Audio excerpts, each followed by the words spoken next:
Now, English MPs are to be given a veto over laws which apply only in England, following a vote in Parliament earlier. Labour, the SNP and the Lib Dems are all opposed to the proposals, claiming it will make Scots second-class MPs. But in heated exchanges in the Commons, Conservative supporters of the plan said it will help strengthen the union and keep the UK together.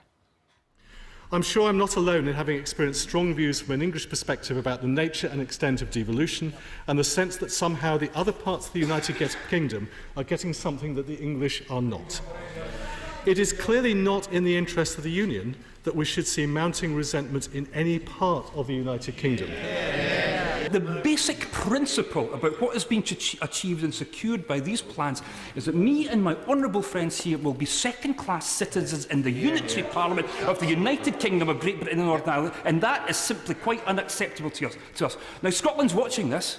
Scotland's watching this, and the mood is darkening.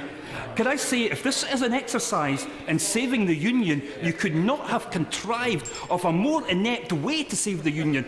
Support for independence is actually increasing. The reason there is so much hostility from the SNP benches opposite is actually they realise that this is a safety valve that will help protect the future of the United Kingdom. It's as if the Prime Minister had decided to fashion a new grievance for Scotland, and God knows they've never needed a new grievance, because he wanted to antagonise them.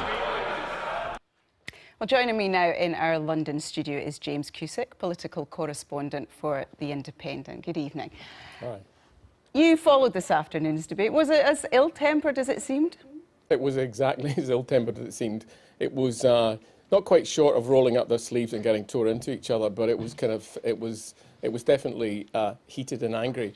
And at the end of it, I mean, if this was supposed to be the arena that would solve or answer the West Lothian question after 38 years, well, I'm sorry to disappoint you because that question remains unanswered. Well, the whole proposal seems pretty complicated.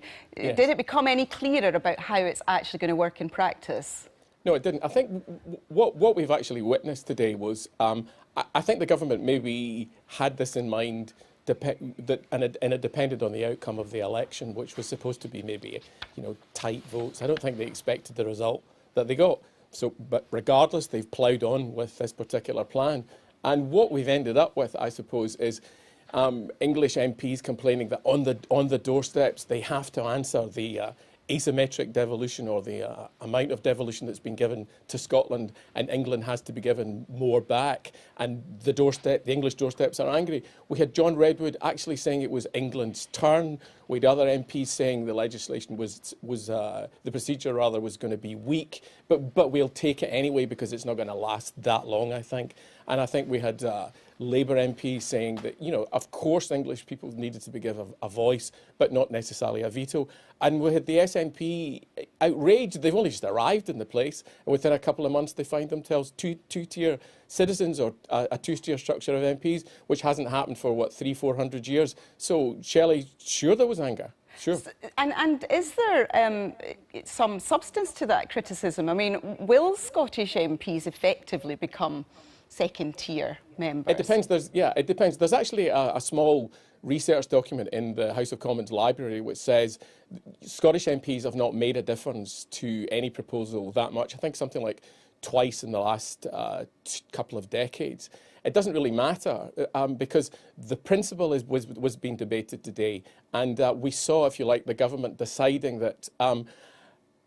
I suppose what it looked like is if they've got a majority of 20, they'd quite like a majority of 60, and they've come up with a decent wheeze, and that's what it looks like. It doesn't look like robust foundation, strongly argued. This is the third time that they've come back with this proposal, and the debate today, I think, the overall consensus was that this is not going to last, and it's worth, I think, getting rid of, if you like, your real personal strong gut feeling. And I think that it's rare that the Commons gets this kind of debate, but that is exactly what happened today. And as the proposals stand, I mean, could you foresee a Scottish MP actually being able to become Prime Minister in future? Well, let's just say if there was a teenager watching today, highly ambitious, from whatever party, then I suppose if they read quite deeply into that, they would think, hold on a second, no chief executive of any big company can excuse themselves from any part of big business. That chief executive has to be part of everything.